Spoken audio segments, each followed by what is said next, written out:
Provérbios 22, verso 15. Diz assim: a astúcia ou estutícia está ligada ao coração da criança, mas a vara da disciplina a afastará dela. Amém. Vamos orar? Vou pedir ao presbítero Leandro que, por favor, ore, pedindo a bênção de Deus sobre essa aula.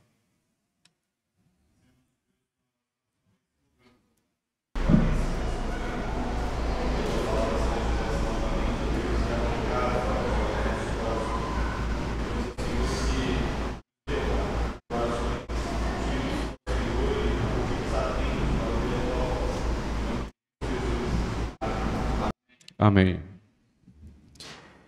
O julgamento, irmãos, nunca é fácil. Qualquer tipo de julgamento é difícil. E ele se torna mais difícil quando você, dentro do juízo, você é uma pessoa parcial, né?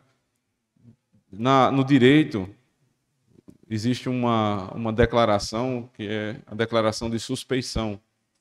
Ou você se declara suspeito, ou alguém lhe denuncia, lhe apresenta como alguém suspeito para julgar uma causa.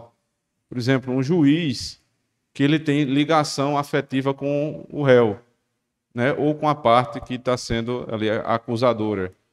Essa pessoa ela não tem condições de levar adiante o julgamento, porque existe um vínculo afetivo ou de interesse que o impede de levar adiante o julgamento, né? Isso no direito é algo que se vê muitas vezes, inclusive no direito da própria igreja. Na Constituição da Igreja Presbiteriana do Brasil, você tem lá a da suspeição, aí os casos onde o pastor, o presbítero se tornam suspeitos para julgar um determinado caso disciplinar. Eles não podem prosseguir, porque eles têm ligação com o fato, ou eles fazem parte do da própria circunstância que está sendo ali investigada. Então, a suspeição é assim, ela lhe impede de julgar algumas questões. Mas existem algumas situações que você não tem como se declarar suspeito e você precisa julgar as questões e tratar aquelas questões, por exemplo, dentro de casa. Os nossos problemas dentro do nosso lar, eles trazem essa característica, né? Esse detalhe a mais. Você tem que julgar questões das quais você é parte envolvida e das quais você tem vínculo afetivo muito próximo. Julgar entre um filho e outro filho, na briga de dois filhos. Julgar entre uma causa entre você e sua esposa, né? Se você deve pedir perdão ou não. Então, esse tipo de juízo, você não tem como se declarar suspeito e simplesmente sair e chamar uma pessoa para resolver os problemas da sua casa cotidianos. Muito embora isso aconteça também quando os casos são tão sérios que você pode e deve convidar os presbíteros da igreja para avaliar uma questão como aquela. Questões sérias de casais, geralmente se chama um presbítero da igreja ou o conselho da igreja para ajudar, né? Dada a suspeição e até a impossibilidade das duas partes ali se retratarem. Isso de fato acontece. Mas acho que mais difícil do que uma briga de casal é quando envolve filhos. Quando nós precisamos tratar dos problemas dos nossos filhos, geralmente nós somos quase totalmente parciais. Nós não queremos ver quem são de fato os nossos filhos. Nós nos enganamos demais com eles. E aí o autor diz assim: todos os que estão lendo este livro são descendentes de Adão. E os pais que estão lendo este livro podem ver essa mesma realidade pecaminosa em seus próprios filhos. Todos nós estamos representados por Adão e fomos totalmente representados por ele em sua rebelião contra Deus. Ou seja, os pais devem perceber em si próprios que são pecadores e que os seus filhos também são pecadores. O fato do seu filho pequenininho, né? Por exemplo, Rayane está lá atrás com o Antônio. Ela tem que perceber, e já os traços de pecado já começam a ficarem claros, mas ainda é muito difícil você perceber quando a criança é muito pequenininha, quando é bebezinha ainda. Obrigado. É difícil, mas não é impossível. Só se torna impossível quando você cega para vê-los. Quando você não quer ver os problemas do seu filho, aí você realmente não vê.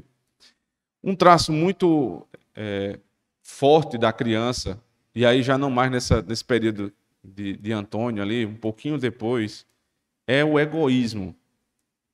Você nunca vai precisar ensinar uma criança de 2, 3 anos a cuidar das suas próprias coisas, né? A reter o que é seu, porque ela necessariamente vai fazer isso.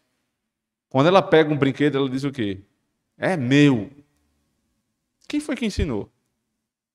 Ela aprendeu sozinha, porque é de fábrica.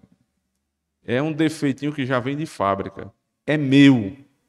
E aí os melhores amigos começam a brigar. Sexta-feira, eu estava vendo a Evinha brincando com o Matheus.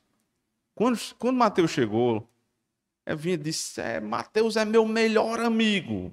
Aí um deu um abraço no outro. A Evinha é minha melhor amiga. Vamos brincar. E começaram a brincar. E a gente só olhando. Não deu 10 minutos. Um queria o brinquedo do outro, aí começou a confusão, os pais foram apartar, pegam, jogam um para um canto, outro para o outro. É meu, é meu, é meu. Acabou a amizade, meu amigo. Acabou-se a amizade ali. Porque antes do meu amigo sou eu. Isso se chama egoísmo. Não é o meu filho, nem o filho de Felipe do Marés que é assim, não. Todos são assim. Absolutamente todos. Ou vocês têm algum filho que nunca fez isso. Vocês criam anjos ou crianças de verdade? Ele até diz assim, né? Todos nós, por natureza, somos objetos da ira de Deus. Isso significa que, sem a intervenção da graça de Deus, toda criança está sob a ira de Deus. Essa é uma verdade que temos de aprender da Escritura e não da leitura atenta de livros sobre bebês. Hoje tem uma tentação muito forte para as mães, que é começar a ler uma espécie de literatura maternal, né? Só para mães. Então, as mães vão ensinar as outras mães como deve fazer, como o filho é, como não sei o quê. E, no final das contas, você vai aprender com o dia a dia mesmo e com as irmãs da igreja, à luz da palavra de Deus. Porque boa parte dessas técnicas que são ensinadas são técnicas humanistas, que em primeiro lugar, desprezam quem a criança é. Eles vão criar uma narrativa a respeito dessa discussão do que é meu e que não é meu, né? Do brinquedo que eles estavam brigando. E aí é uma viagem, né? Uma loucura, realmente. Na Escritura você vai encontrar: o seu filho é pecador e por isso que ele é egoísta. Então ele diz: precisamos entender que cada monstro, entre aspas, cada monstro moral que nossa espécie produziu, e há muitos deles por aí, um dia foi um bebê fofinho. Já pensou nisso? Hitler era um bebê fofinho. Stalin já foi um bebê fofinho. Mais impressionante de tudo, Lula já foi um bebê fofinho. Há controvérsias, né? Com 10 dedos, inclusive. Há controvérsias, mas dizem que já foi um bebê fofinho. Ninguém nunca imaginava que eles se tornariam o que se tornaram, né? É impossível se imaginar um negócio desse. Mas ele estava lá, a semente. Foi sendo criada. E aí, a diferença de você criar um Lula, um Hitler e um Stalin para criar um servo de Deus é justamente a criação. É a forma de criar. Né? Lógico, existe um componente que é a eleição.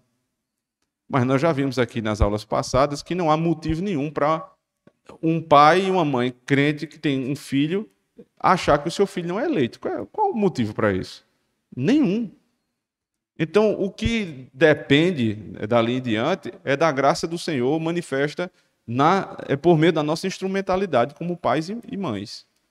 Então, quando seu bebezinho fofinho estiver na sua mão, já começa a saber: ele é um pecador em potencial, ele é por natureza e ele é em potencial. Porque se eu disser só que ele é potencial, tem um problema aí. Ele pode simplesmente não desenvolver o potencial. Mas ele já é pecador. Né? Ninguém é pecador porque peca, mas peca porque é pecador. Porque se alguém fosse pecador porque peca, então poderia ser que alguém não pecasse. Mas todos pecadores são pecadores porque nasceram pecadores. E assim, é só esperar o tempo para você ver que ele vai se tornar egoísta, vai ser rebelde, vai ser birrento, né? E alguns são mais do que outros. Isso aqui é interessante, né? Eu só tenho uma filha, então é difícil de comparar. Mas a gente trabalha aqui na escola com 4 alunos. E eu estou aqui todos os dias. E eu converso sempre com o professor, com Mariana, para saber como é que são cada um deles, né? E os perfis são completamente diferentes, né, professor? São completamente diferentes.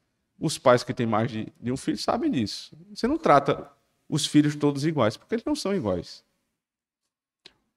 Tem um filho que você manda ele fazer alguma coisa, ele é uma ovelha.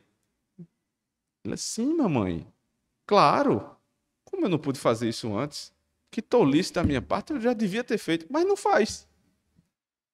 É mentira? Ele enrola, enrola, enrola. Ele não vai bater de frente nunca com você. Ele baixa a cabeça e diz: claro, agora. Você não faz. E tem qual o outro tipo? É que você diz: você vai fazer. E ele diz: não vou. Vai, não vai. Você vai. Aí você faz ele ir, ele vai e faz. Qual é o pior? Quem é que vocês acham que é pior para lidar no trato? O cínico é brincadeira para lidar. Se ele lidar com gente cínica, não é brincadeira, não. Eu estou falando dos nossos filhos mesmo. O tal do cínico é danado. Porque você fala um negócio, ele diz que vai fazer, mas ele não faz. Aí você vai brigar com ele, me desculpe. Eu esqueci, mamãe. Eu vou fazer agora. Não faz de novo. Né? Então, esse é difícil de lidar. Porque você está lidando com um coração enganoso. Você está criando. Aí você tem que ser mais esperto do que ele e não se deixar levar. Né? Porque às vezes a gente quer se enganar. Não, meu filho é um anjo. Eu mando ele fazer as coisas, ele faz. Ele diz que faz. Será que ele faz mesmo? O fato de você mandar seu filho estudar e ele dizer que sim, papai, aí vai para o quarto e se tranca, isso quer dizer que ele está estudando? Não necessariamente. E tem o outro que você briga, né? Você amarra ele na cadeira e você vai estudar, e ele estuda amarrado, mas estuda. É ruim também. Eu não estou dizendo que isso é bom, não. Estou dizendo que, para você, como pai e mãe, é muito mais fácil lidar com um coração duro do que com um coração cínico. Porque o duro você já está ali. Ele não esconde nada. Está ali. Todo mundo vê. É rebelde, você manda, não faz, é birrento, mas você já fica ligado nele. Agora, com o cínico, meu amigo, não é fácil, não. Então, é necessário que os pais façam esse tipo de distinção. De saber o que é o teu filho, qual é a característica do teu filho. E aqui eu não estou fugindo daquelas categorizações mais da área psicológica, né? Os temperamentos. Eu sei que cada filho tem um temperamento, mas a gente deve fugir desse tipo de categorização cientificista. É só olhar para quem ele é e dizer, olha, meu filho é assim. E para quem tem mais de um, definir muito bem o perfil de cada um. Né? Além de Breno e Juliana, mais alguém tem mais de um filho aqui? Meu pai? Acho que só, né? E aí, os 3 são iguais ou não? Cada um é um jeito diferente. Não precisa dizer não.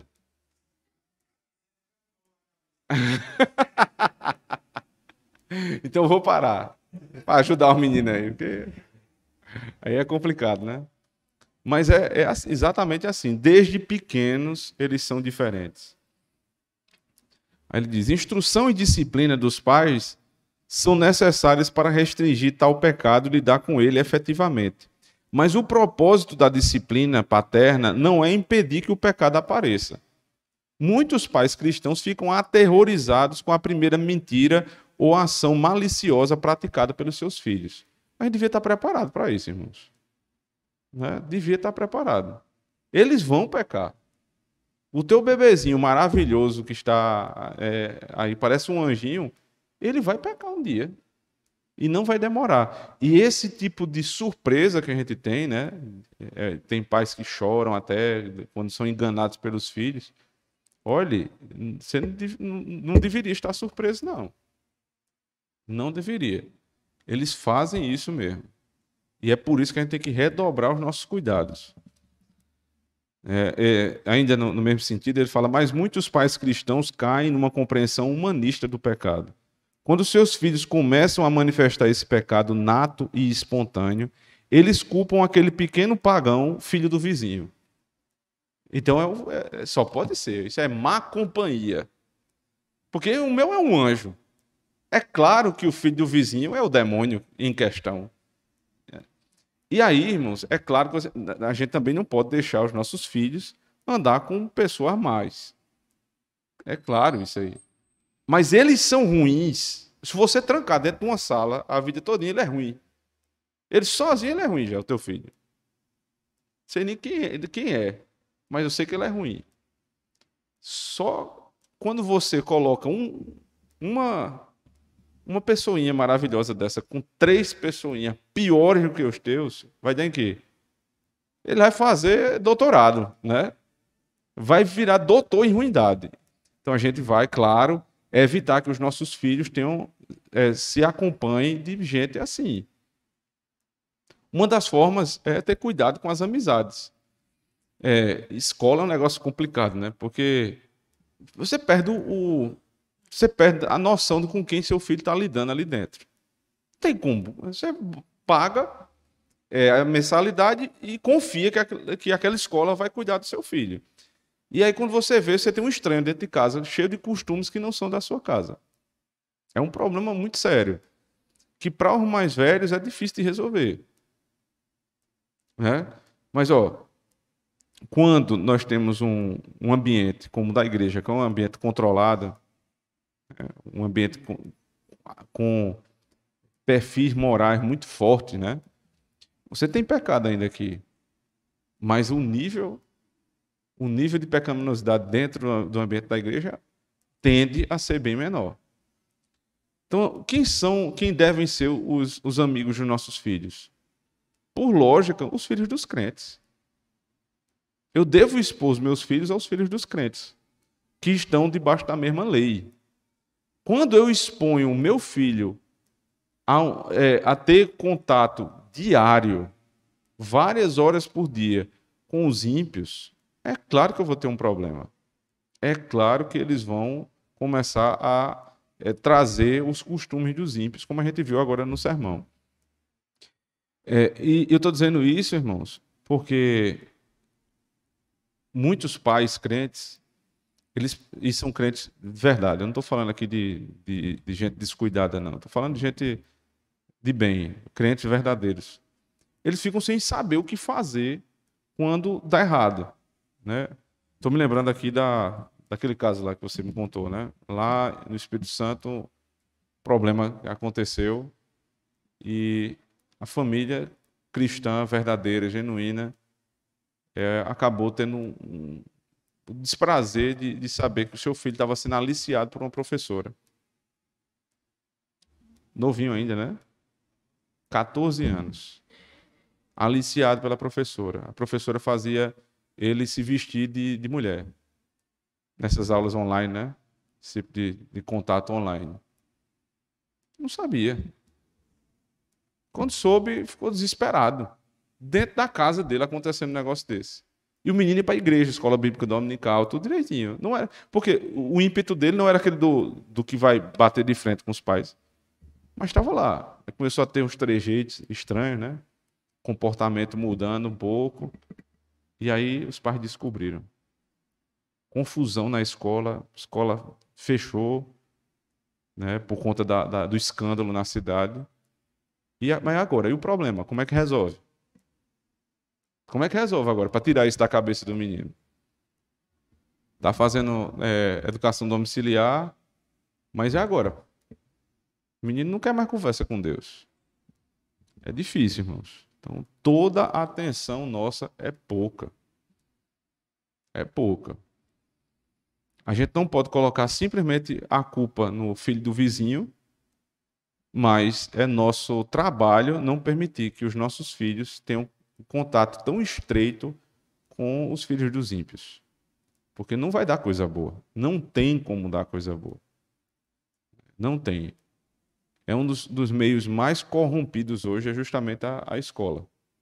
Você pode criar o seu filho com o maior cuidado do mundo. Você colocou ali, está exposto a todo tipo de coisa que não presta. E é um trabalhão. Depois que a bomba estoura, o trabalho é sério e muitas vezes é irreversível. Não dá para você desfazer. Só um milagre de Deus mesmo, né? Continuando, ele diz, citando Provérbios 23, verso 13 e 14. Não retires da criança a disciplina, pois se a fustigares com a vara, não morrerá. Tu a fustigarás com a vara e livrarás a sua alma do inferno. Crianças são seres eternos. Elas viverão eternamente em algum lugar, seja em união com Deus ou separados dele. Por serem criaturas que hão de viver eternamente, o modo como são formadas em seu desenvolvimento tem consequências eternas.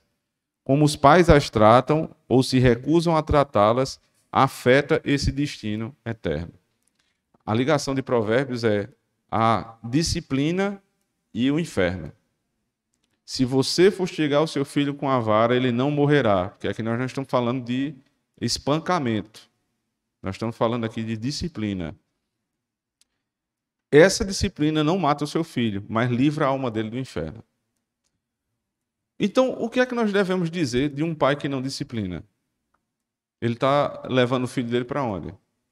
Se a disciplina é o meio pelo qual você vai livrar a alma do seu filho do inferno, a falta de disciplina é o meio pelo qual um pai e uma mãe colocam o seu filho no inferno. É exatamente isso que o texto está falando. O meio pelo qual você vai ajudar o seu filho a ir para o inferno é retirá-lo da disciplina.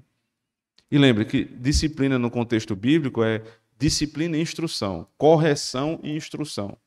Você instrui e a disciplina é o caso extremo, quando a instrução não resolveu, então você vai para a correção. Se não tem instrução e correção, o filho dessa pessoa que vai para o inferno tem a conivência dos seus pais. Ele vai porque ele quer, claro, mas ele vai com a conivência dos pais. Existem muitos exemplos na Bíblia, mas eu queria só chamar a atenção de um, que vocês devem conhecer muito. Os filhos de Eli. Deixa eu ver qual é o texto que está. É 1 Samuel, isso. 1 Samuel 3, 11 a 13. Os filhos de Eli, eles se tornaram homens maus. Se alguém puder ler. 1 Samuel 3, 11 a 13.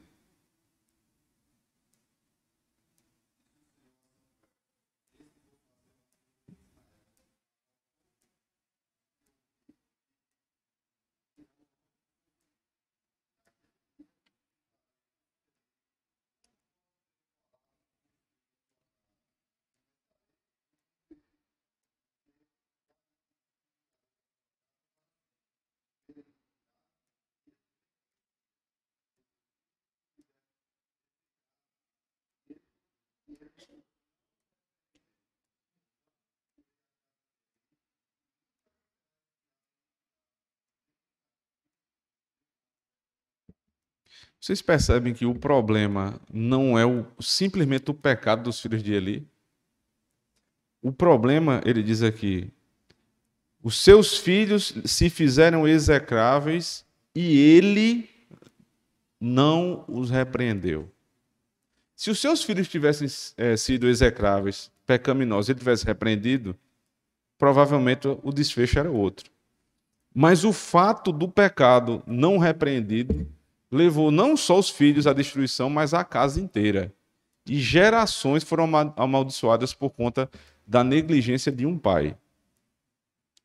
Então, assim, eu espero, irmãos, que vocês que dizem que amam seus filhos, eu entendo que sim, vocês amem de verdade ao ponto de não quererem que seus filhos estejam no inferno. Porque amar alguém é querer o melhor para aquela pessoa. E o melhor para os nossos filhos é o céu. O melhor para os nossos filhos é o céu. Olha, é melhor que eles percam tudo nessa vida. É melhor que eles percam a vida. É melhor que eles morram do que eles vão para o inferno. É melhor que o teu filho morra do que ele vá para o inferno. Sabe por quê? Porque se ele morrer em Cristo, a eternidade está garantida. Você vai se encontrar com ele na eternidade. Agora, se ele morrer sem Cristo, aí não tem mais solução. Dizer que ama um filho e fazer tudo por ele, no sentido pecaminoso, é jogar seu filho no inferno. Um pai que não repreende seu filho, um pai que dá tudo ao filho sem medida, ele está acabando com o filho dele, não está fazendo coisa boa, não. E o pior é que o filho vai se levantar contra ele. Vai ser o filho da vergonha. Né? Depois passados esses textos, ele diz assim: Deus trouxe morte tanto para os filhos de Davi como os filhos de Eli.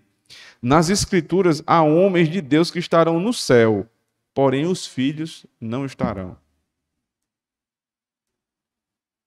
Você está no céu e saber que seu filho não está. Que tristeza. Todos nós conhecemos pais que realmente fazem parte do povo de Deus, mas na área de criação de filhos falharam terrivelmente e seus filhos sofreram as consequências. Alguns pais cristãos não querem obedecer a Deus no que toca à criação de filhos. Eles olham para as famílias que levam a responsabilidade pela criação de filhos muito a sério e dizem: espere só até chegar aos 2 anos. Tem isso, né? O cara tem um filho rebelde, aí um irmão da igreja diz: rapaz, não faça isso não. Repreenda seu filho. Aí o outro diz: porque deixa seu filho chegar a 2 anos. Aí chega aos 2 anos. E o pai que é rígido mostra aqui, ele com 2 anos. Ele me respeita. É porque ele está com 2 anos, deixa eu chegar na adolescência. Porque adolescente não é brincadeira. Veja, a palavra adolescente nem tem na Bíblia. A Bíblia exclui essa fase de vida. Não existe isso na Escritura. Existe infância, juventude, idade adulta e idoso e pronto. Isso é criação da nossa época, meu. Não existe fase pior do que a outra. Todas as fases dos nossos filhos são ruins, de formas diferentes, mas todas ruins. O problema de quando você começa a perder a guerra pela linguagem, né, chamar teu filho de adolescente e tratá-lo como adolescente, no sentido que o mundo trata hoje, é que você vai fazer concessões para ele. Porque ele faz isso porque é adolescente. Não, ele faz isso porque ele é um miserável pecador. É por isso que ele faz. E assim como você tratava ele com 2 anos, 4 anos, 6 anos e 15 anos, é assim que você tem que tratá-lo sempre. Ele é um miserável pecador. Se você olhar para o seu filho assim, você nunca vai se enganar. Nunca vai se enganar. Não existe idade onde a Bíblia diz: olha, nessa fase aqui, vocês manerem um pouquinho, porque essa fase é mais difícil. Me mostrem, eu duvido alguém me mostrar isso na Escritura. Isso é criação, especialmente dos terapeutas. Um bando de ímpio que desconsidera a natureza humana e quer colocar numa fase de vida a rebeldia. A rebeldia está desde sempre e até o final dos nossos dias. Cumpre a nós, que somos pais, estar cientes disso e tratá-los como eles esperam, né? Os filhos esperam ser tratados como eles são, pecadores. E então, quando os filhos de pais obedientes crescem e andam com o Senhor, o observador crítico diz: é muito fácil para vocês falarem. Vocês têm filhos bons, mas bons filhos não caem do céu. Deus dá a todos os filhos estragados pelo pecado o céu por meio da criação. Os filhos não caem do céu. Filhos bons não caem do céu. O teu filho só é bom depois de crescer se você fizer um bom trabalho durante a vida inteira. Mas é um trabalho da vida inteira. Né? Entregar uma filha diante de Deus para ela se casar, uma moça pura, uma moça que tem as características cristãs de zelo, de é hospitalidade, é de servidão, de serviço. Isso aí é um trabalho de uma vida inteira, meu amigo. Entregar um filho homem, trabalhador, honesto, temente a Deus, para se juntar a uma mulher filha de Deus, é o trabalho de uma vida toda. É um trabalho de uma vida toda. Geralmente, nas cerimônias de casamento, eu tento fazer essa. Chamar atenção ali, especialmente pro homem. Ó, essa menina que você está tomando aqui, o pai dela e a mãe dela perderam madrugadas de sono para cuidar dela. Levaram essa menina para o hospital quando ela estava doente. Fizeram das tripas coração para dar educação a ela. Levaram essa moça para a igreja, deram vacina para ela, fizeram tudo que era possível fazer. Não estragam o trabalho de uma vida, não. E aí dizer para a moça também, esse rapaz é um servo de Deus. É fruto do trabalho de mais de 20 anos dos seus pais. Não estrague esse trabalho. Agora, eu estou falando aqui para o meio cristão. Não dá para falar isso aí se for um crente e um descrente. O elemento principal, temor a Deus, não existe. Só existe uma forma, irmãos, da gente criar os nossos filhos no temor do Senhor. Criá-los sob a disciplina e instrução. E esse trabalho vai se dar até o dia em que você entregá-lo ali diante de Deus para o casamento. Depois disso, o que é que você vai fazer? Você vai orar, você vai, quando for necessário eles pedirem, dar um conselho. Você não pode se meter. Então, teu trabalho é até ali. Para que você não seja envergonhado na cidade, que é uma tristeza, né? Você ter um filho que é uma vergonha. Ou para que você não chegue no céu e lá não esteja seu filho. Isso certamente é a maior tragédia para um pai. Que Deus nos abençoe e nos ajude, irmãos, a criarmos nossos filhos no zelo do Senhor. Amém.